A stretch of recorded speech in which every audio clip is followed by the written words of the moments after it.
network, typically, you have the neural network inside your system. Your system is your neural network. And you can have any kind of data which enters that. And you can get, for instance, you can input an image and get the name of the person who you have recognized. And then, why do we write like that in this form? This is because you can connect systems together. So, for instance, we could have the system which is your robot, let's say your Thymio. Then the input of the Thymio could be, for instance, the speed you want the Thymio to move at. So let's say you have the speed on the left and the speed on the right. And then maybe the output of the system is something you read from the sensor of the Thymio. So maybe, I don't know, the ground sensor. If you want to move on the zebra image on the ground, you could see something like this shape. So you just see the sensor value of the ground sensor going up and down. So you could have an idea of your position on the ground. So this is your system. And then what you could do with this is maybe you want to use a computer, maybe with a neural network, and use this information to compute new values for SL and SR, and make the robot stop at some position. Or you could have a supervisor here. And so using this information, this position information, or you have a part of your computer which converts this signal to a position. And when you reach some position, you will stop the robot. So you would put a block here which cut the field of the data of the output of the neural network to put a 0 instead here to stop the robot. So you can build a more complicated system with blocks, with basic systems.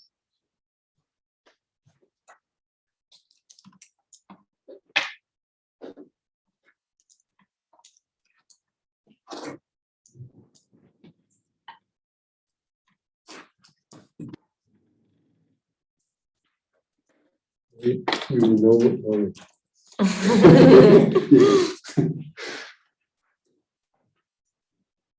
So in a system, typically we have some parameters we can provide. We have the structure of the system. Maybe you have a neural network with a fixed structure, but you could have parameters in the system, or you could change, for instance, this gain here, this 2 value. This is a parameter of the system. And you have inputs and outputs.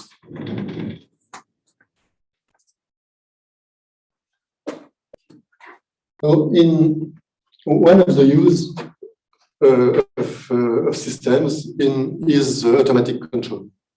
So what is automatic control? It's the design of an input to have the behavior you want from your system.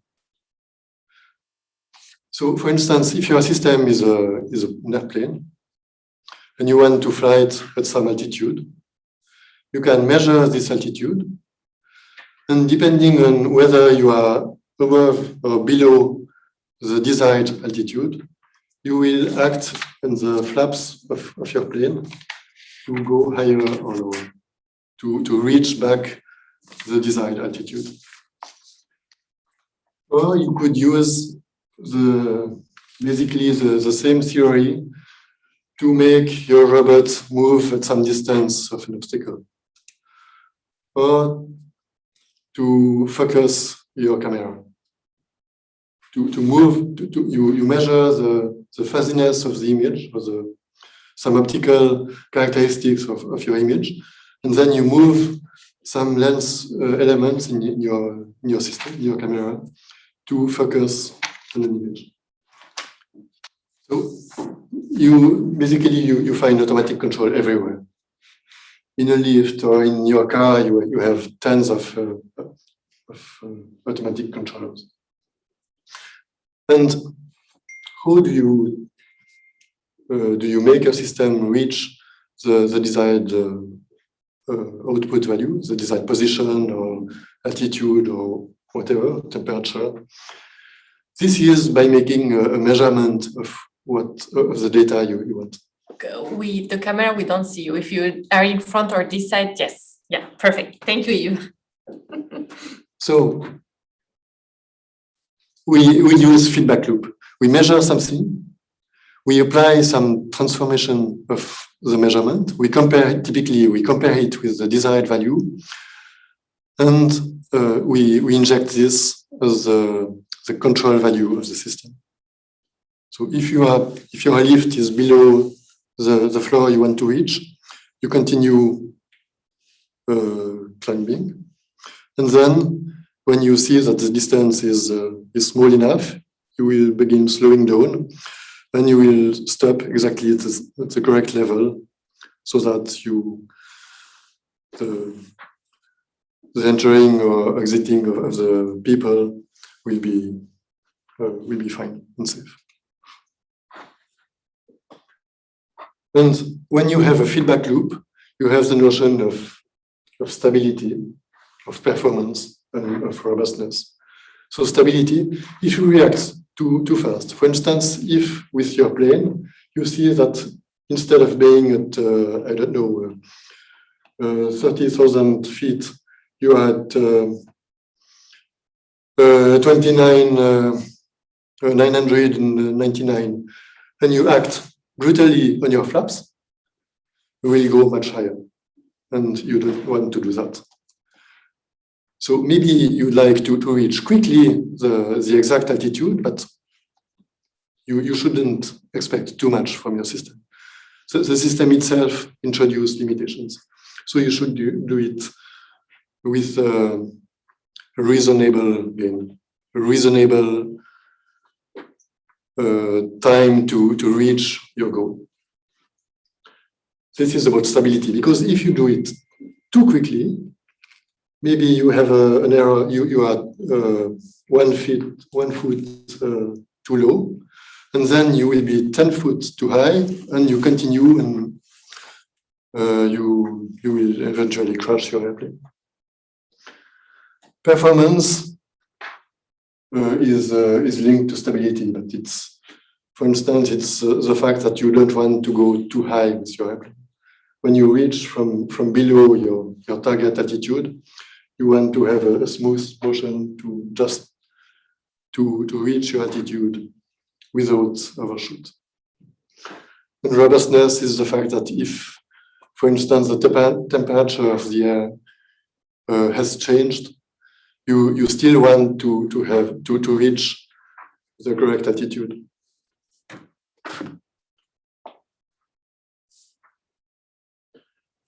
So let's switch to neural networks. So what's a neural network? This is something like this in a biological system. So this is some very small view of a human brain. So here you have neurons which are connected to other neurons with synapses. So you have some kind of connection with the white lines here between the spots, the white spots, which are neurons. So we want to reproduce this in the computer.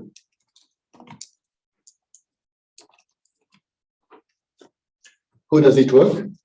So we have a system with inputs, outputs, and we have some behavior of the neuron.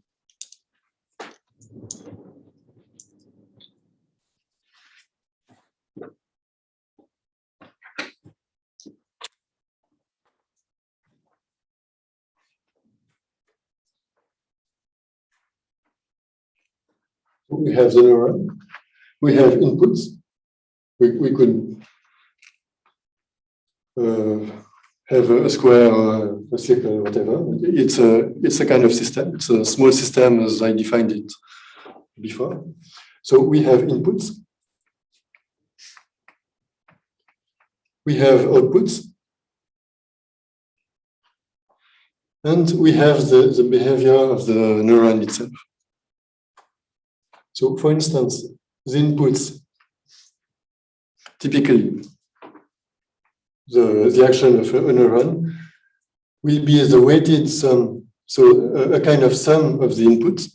So let's say we have A, B, and C. And here the output, let's call it D. Usually we won't use these letters, but whatever. So inside we have a first value, which is, let's call it, I will start like this. I want to use the successive letters here. So it could be something like it could be as simple as A plus B plus C. Or maybe you want the effect of B to be larger. So you put more weight on the B value. So maybe you put a 2 in front of it. So if you have the values, I guess it will look the same on the video if I switch colors. Yeah, now you're big, so that's okay. They can see you. So if you have, let's say, 2, 5, and 10 here, you do the computation, D equal 2 plus 2 times 5 plus 10, which is something like 22. And then the neuron itself will apply some additional shaping to this value. So it could be something like that. This is a typical neuron will look like that. So here, if you have 22, maybe, so this represents the value D. Then you want to find a value E, which is the output. So let's say 22 is here. You get this value here, which is maybe 0.9. So the output E is 0.9.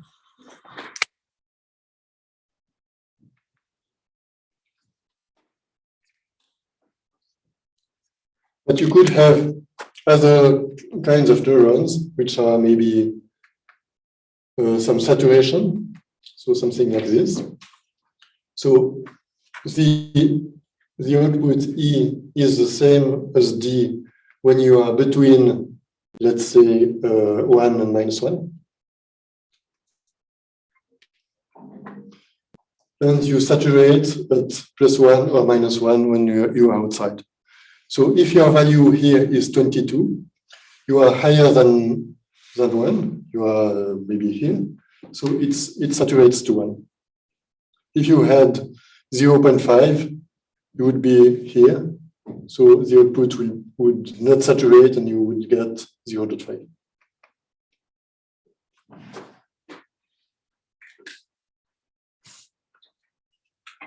This is typical neurons you can find in artificial neural networks.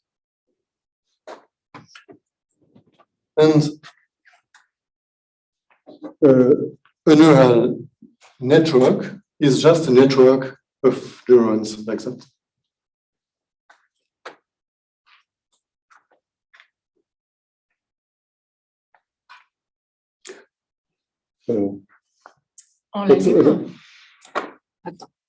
I will continue on the whiteboard otherwise.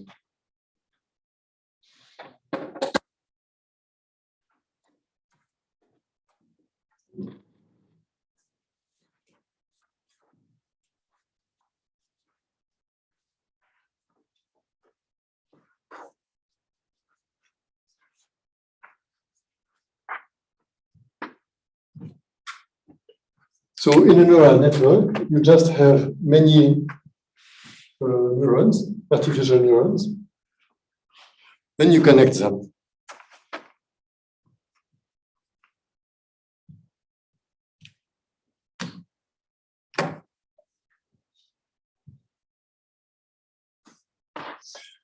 And then you define some neurons to be inputs.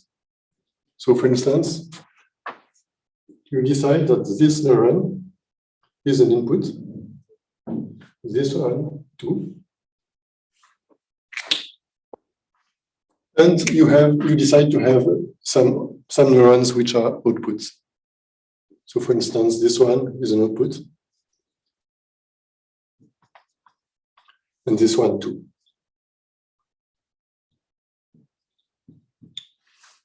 So now when you want to compute the outcome of your neural network, you just apply the inputs.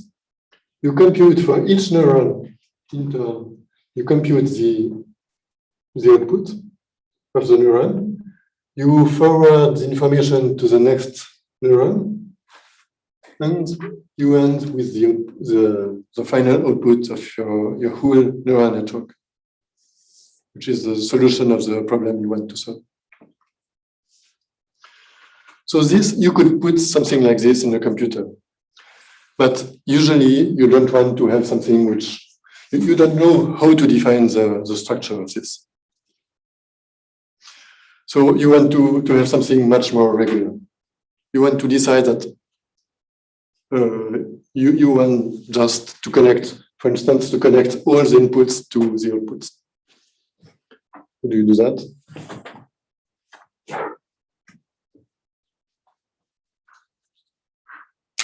You have input neurons, output neurons, which are not necessarily in the same number.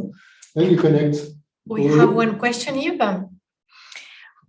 Sorry to interrupt you. One of the question is, other neurons are in and out. Tu lis là, other.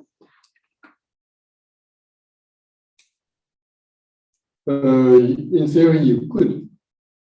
But usually, if the output is the same as the input, the neural network doesn't compute anything for this. You know already the inputs you have. But in principle, yes, you could. Okay.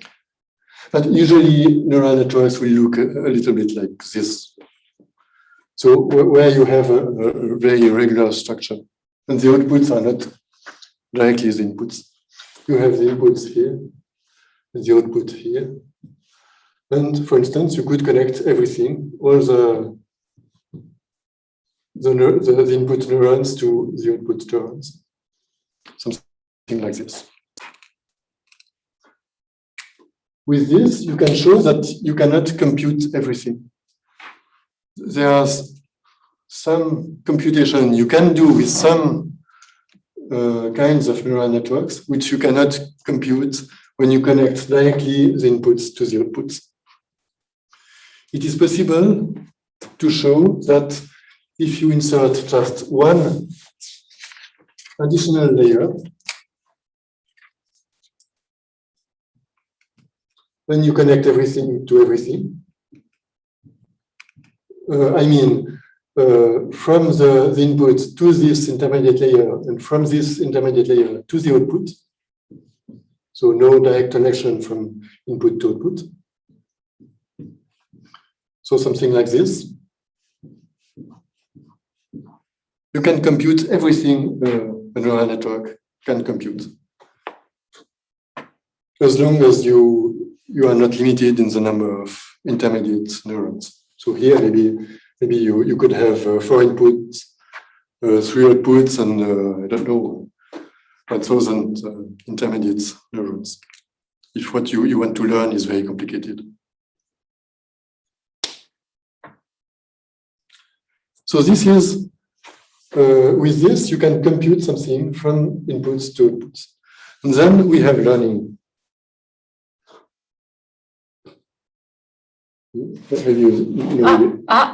The button that, yeah, I don't know what you press.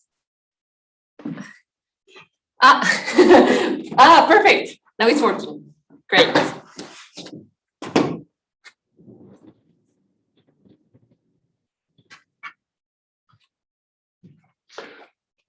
Actually, you can do, there is one more thing you could do, is to have a feedback loop.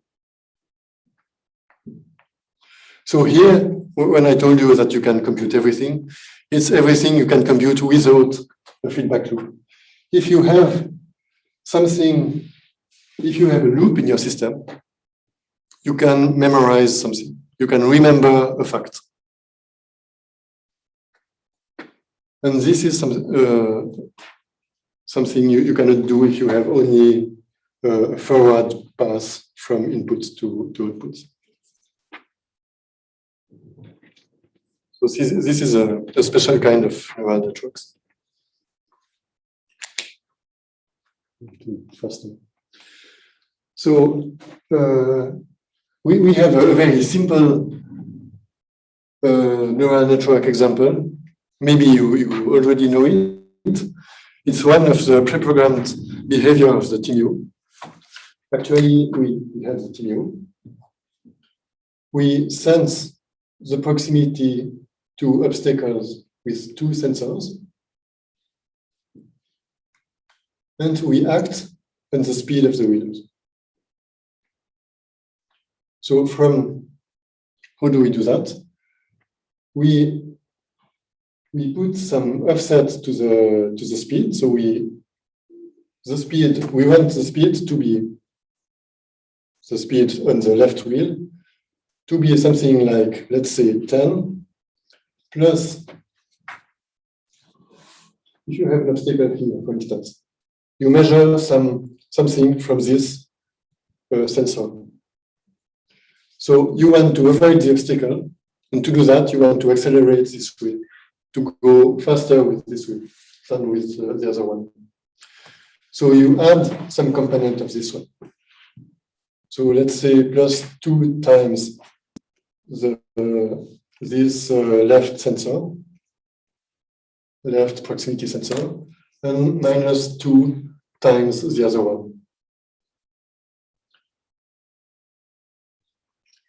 And this is a neural network actually, because you have the two output neurons which take some constant value, 10, plus something which comes from here, which is multiplied by 2, something which comes from this sensor, which is multiplied by minus 2, and the same here, minus 2 and 2. And this gives you the velocity of the wheels. We have another question, Yves. Is how a neuronal system could have different outputs? And the question is... So here, for instance, in your system, you have two outputs, because you have two output neurons. In the final layer here, this is a really basic neural network with just one output layer like this. And you have two neurons in this layer, so two outputs. Thank you, Yves.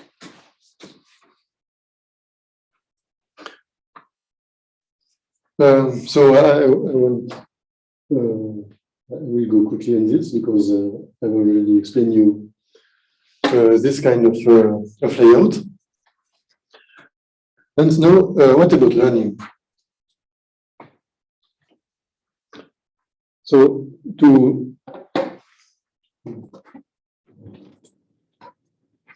learning is the way to find the values.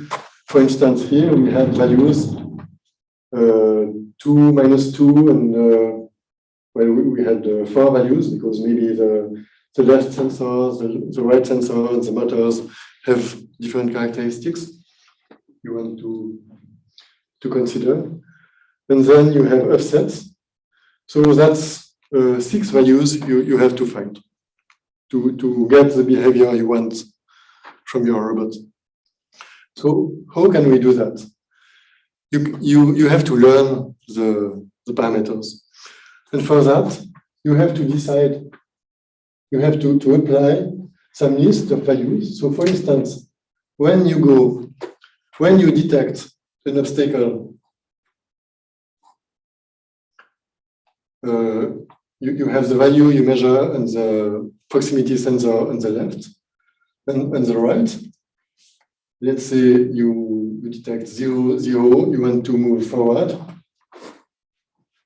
So the speed on the left will be, let's say, 10, and the speed on the right, can you see that? Or? Yes, because now the camera is following you. Okay, perfect. You want to move forward, so with the same speed in both wheels. And when you detect an obstacle on the left, let's say you get a value of 100 on your left sensor, 0 on the right, you want to go to the left, so maybe you want to go at the speed of 100, or should make sense with respect to the 10 we have here. So let's say 15 and 8. And you continue like this. So you have data, and you want to learn the data. You want your neural network to reproduce what you have here. Not only the values you have here, maybe the learning won't be perfect. So maybe you won't get exactly the values here from your neural network. But you want it also to interpolate between the values. Because you don't want to specify what happens when you have 1, 2, 3, 4, 5, etc. for the proximity sensor on the left. You just give a few examples. And then you want to find a way for the neural network to learn from that. And how do you do that? There is an algorithm which is called back propagation, where you compare the output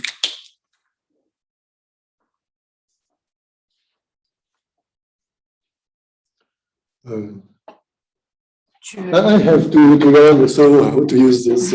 Don't worry, we are two learning.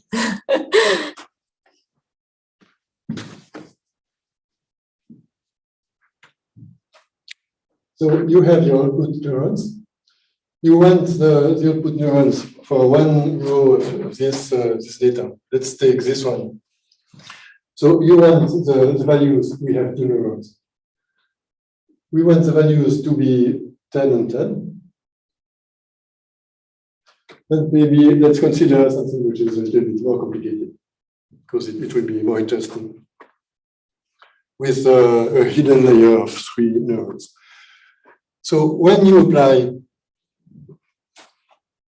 when you want to get an output of 10 and 10, when you measure 0 and 0, maybe your neural network will produce actually something different.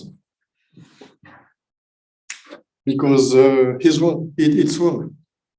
If you have a very young child who learns to walk, maybe at the beginning, he or she will fall down. So for that, maybe the value here was -5 and 30. And the robot, the Thymio, will move totally wrong. So how do you take this into account? With the 0 inputs, you compute the outcome of this neural network, and you get -5 and 30. You take the difference between -5 and 10, which you wanted. You get something like -15, and here the same, which is 20. And you want to make this 0. So the error between what you get and what you want should be 0. You want what you get to be what you want. So you compute, you use 0 here to change the parameters of the neurons here. And then you propagate the information back to this layer. And you do the same. You correct the weights here based on the error propagated here. There is some mathematics involved behind. So this is one way of learning, which is backpropagation.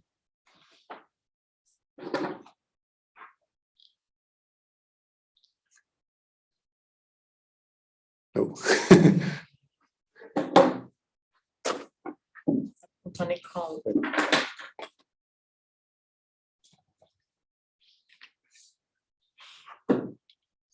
And when you have learned something, so typically you will start with random parameters in your neural network, and then you will converge to some solution, hopefully. And then you want to validate your neural network with other data. So you have the data you use to learn. You also should have a data set to validate the behavior of your neural network.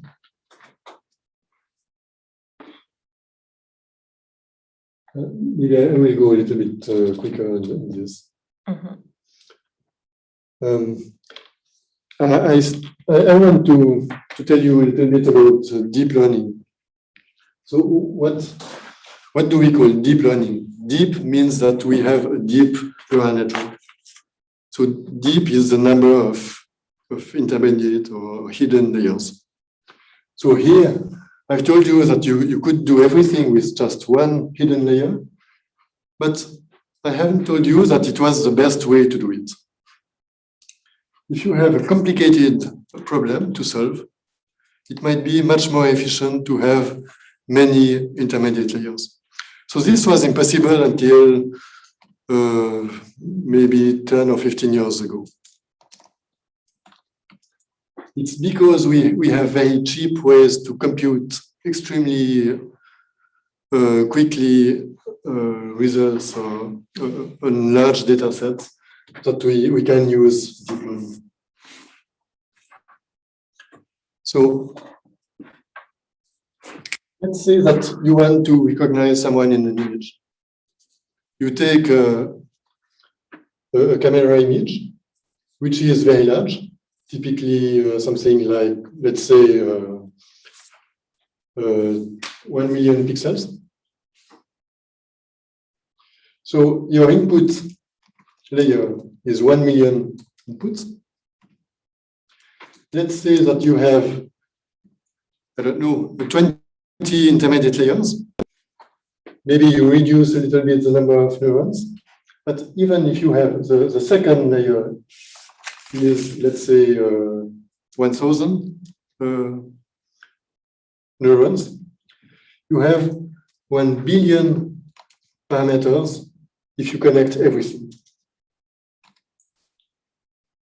And it becomes extremely slow to converge with learning.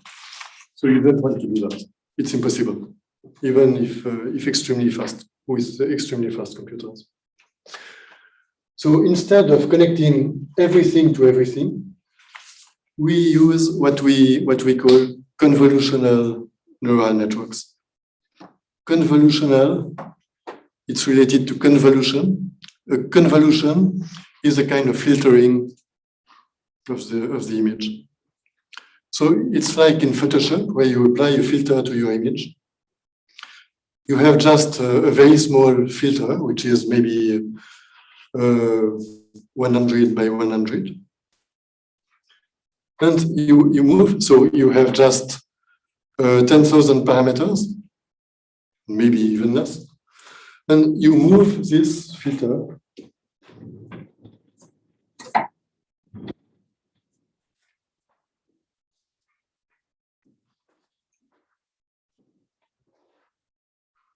you will tell me if I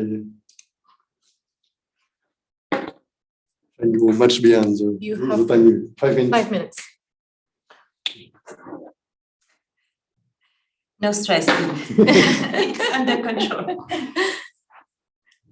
Let's say you have an image with someone you want to recognize.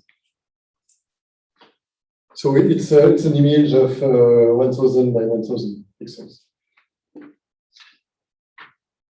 If you want to filter, if you want to recognize that there is some guy head here, what you can do is to filter, to take the convolution product of the shape of the head. Then you want to find the location of this this person, so you move.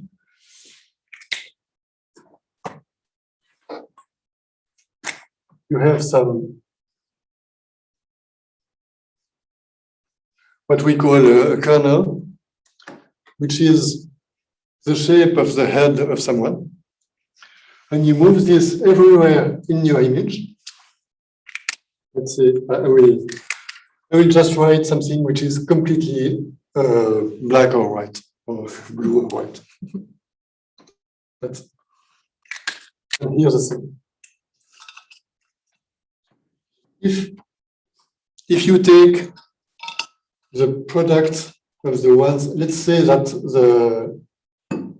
the red here is 1. So a field pixel is a 1, and here the field pixel is blue, but whatever. Then you take the product pixel by pixel of this image times this one. Let's say you could also have something else, maybe a dog. So you move, if you take the product of the pixel by pixel of this kernel with this image, when the kernel is placed here, you get 0. The intersection of this image with this image is 0. Then you move this little image everywhere in over your blue image. And at some place, you will have maybe your image, which is here, your kernel, which is here. And you can see that there is some intersection. So the number of pixels which are 1 simultaneously in the red and in the blue is this part. And only when this kernel is exactly superposed with this person, it's the maximum value you can get, the maximum intersection you can get. And when you try to find the person over the dog, actually the head of the dog is much smaller, so you don't see much for the intersection. So this is a way to recognize some features in your image. And for that, you can use only a kernel here with a size much smaller, and you don't have to connect. So for instance, if you want to find the position of the head, you would have something like 2000, you could have 2 neurons actually. You could have X and Y for the position of the red image. So maybe you could have just 2 intermediate neurons, and you want to optimize just the parameters corresponding to the pixel in this small kernel image here. So you can see that this is a much more effective way to compute the parameters of a neural network. So typically, you would have some input with the image, which is very large. You have many input neurons, and then you have many intermediate hidden layers. Then you can put maybe with the name or the probability that the person you get is Alice, whoever.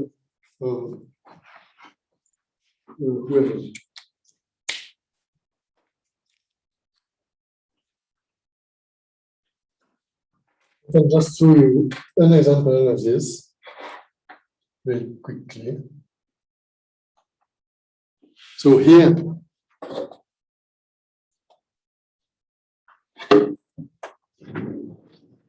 how does it work in practice? So in the first layers, you will recognize some really basic features. So maybe something which is vertical or horizontal or diagonal like this. And then you go on layers by layers, and you will recognize maybe an eye like this, where you have maybe a vertical part, a horizontal part, a diagonal part, which match more or less better in this image, for instance, than in this image. So eventually, you will recognize maybe a person or a dog or something else, or a bicycle.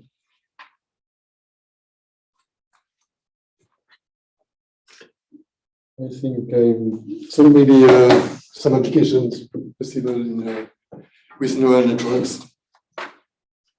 So you can do object recognition in video or still pictures. You can do audio processing, audio recognition, speech recognition, noise removal. You can process textual language. You can translate from one language to another one. This has been used in games, for instance, in AlphaGo. The Go board game had the reputation to be extremely difficult for computers, and the problem was solved by Google in 2016. That means that their program was better than the best human being. And in social sciences, of course, with Facebook, for instance, which invests a lot in deep learning. Thank you so much, Yves. We are going to ask if there is some questions, please. Absolutely. First of all, I mean, thank you very much for this very informative and inspiring presentation. Thank you, Yves. Welcome. So you can write the questions on the chat, or you can unmute your micro and ask your questions if you wish. If you feel more comfortable also asking the questions on French, you can, of course, so please don't hesitate.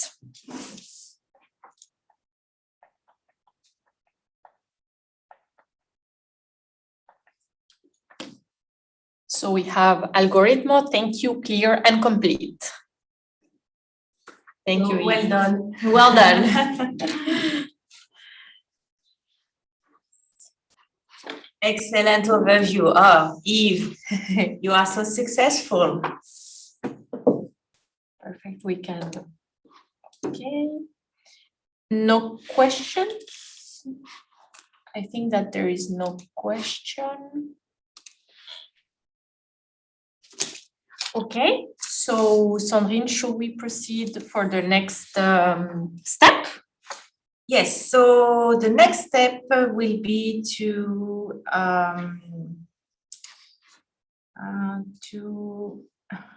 design the team, if I may say that. So can you hear me? Yes, we can hear you. Yes. Okay, perfect. Okay, so what I would suggest from now on is that I will name some of the participants so that we can create a team. So Marcus Slim, Seven Liu, and Thibaut Pélisson will be part of the team number 2. And the moderator for the team number 2 is Lucio. So can you repeat? So team Sure. number 2. So team number 2, Marcus Slim. Give me 1 sec. Sure. Marcus Lim, right? Correct. Okay. Who else? Seven Liu. Seven Liu, correct. And Thibaut Pélisson. Thibaut Pélisson and with Lucio, you say? Yes, correct. The moderator Okay. is Lucio. Perfect. So I am All doing, good? that's perfect. Excellent. Now, And then perhaps if you want to name the topic, the challenge of the team, it's how to use Thymio to generate behaviors, for example, inspired by animals. So that's the challenge for the team number 2. So let me go back. So all good for you guys for the team number 2? Is it clear for you? and don't worry, I will do all the teams. And after, normally you are going to go to a virtual room. Lucho, you have on the document, you have a link where you can put on the Google form, Google Drive, the work that the team makes. Yes. But I will pass after team to team to see if everything is well done. So this is for the team number 2. And for the team number 5, which is already built up from Frank, Juan, and Jessica, Sebastian will join the team number 5. So Jessica, Frank, and Juan, team number 5. I don't have Juan.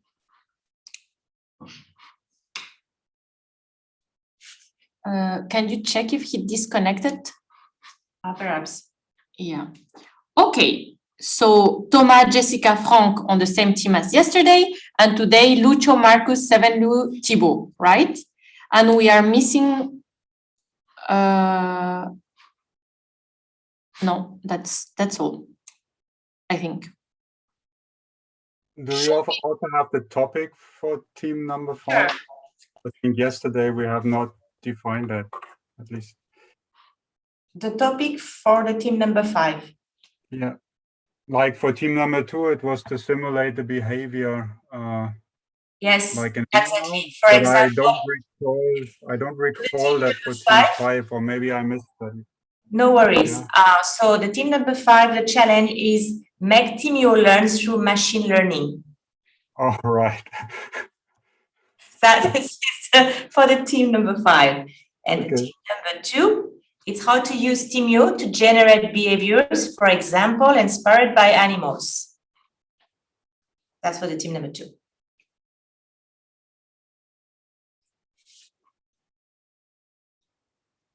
All good? All good. Okay. Perfect. So shall we start our workshop session from now on? Yes. So now it's the we are going to try. So I will put you in these rooms. If you have questions, you can always, me and Sandrine, we are staying on the main room. So you can always reach us normally. And we are going to try. Okay, guys? Are you ready?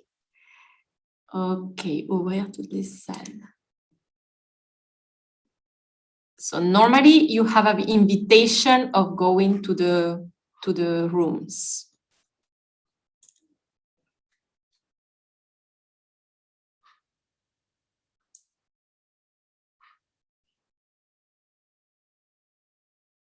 Okay.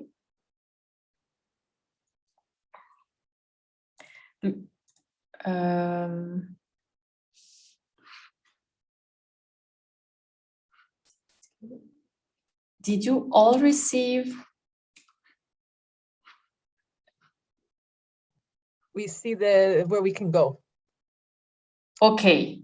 So then it's up to Frank now and Theobald and Marcus just to go ahead and click on join.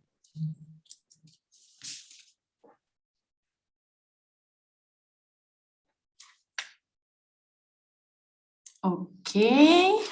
And just Theobald, if you need any help, you just have to go in front of you. There should be you can choose the room you're in. Just click on yourself. You should be able to move here. Just click and move. Thibaut, est-ce que tu as besoin d'aide? Normalement, tu as déjà un bouton qui apparaît devant toi qui t'indique dans quelle salle virtuelle aller, dans la 2. Est-ce que tu arrives à rejoindre? Ouais, ok. I think that everybody is in the virtual rooms, right? I think all good. Okay. So we have just Matteo. So Matteo, he's moderator, but we don't have enough people. So the question is, hello, Matteo. Good evening. So I'm here. okay. The question, So should he stay connected, or can we? It really depends on him if he would like to join one of the team. Matteo, what's the best for you? Do you want to join one of the teams, or do you want to leave? If it's possible, I won't leave because I am here for moderator. I know. Okay, perfect. But can you connect tomorrow just to be sure? Because tomorrow maybe we will have other persons. I know that you are many on your team, so make sure that strippers have someone. And like today, maybe we will not need you. Okay? Okay. But maybe yes. Yeah. Okay, thank you, Matteo. Have a beautiful evening. Thank you. Bye-bye. Thank you. Bye. and you can decide if you want to put me in the room. I don't know if I should go with Lucha. I might need to use the bathroom quickly before I go into the room. That's it. Yeah, I think Melissa, that maybe I put you to help Lucho, because yesterday Tomas was awesome. Exactly. So I can go ahead. So this is just, let me quickly run to the, actually, if you leave it. Yeah, I just pressed it. Yeah. I'll just run to Perfect. the ladies' room because I haven't been drinking beer. I've actually been drinking kombucha, which I realized looked Don't- like that on the video. Okay. But I'm just gonna run and I'll be right back. And then I'll go right into the room. Je vais arrêter l'enregistrement.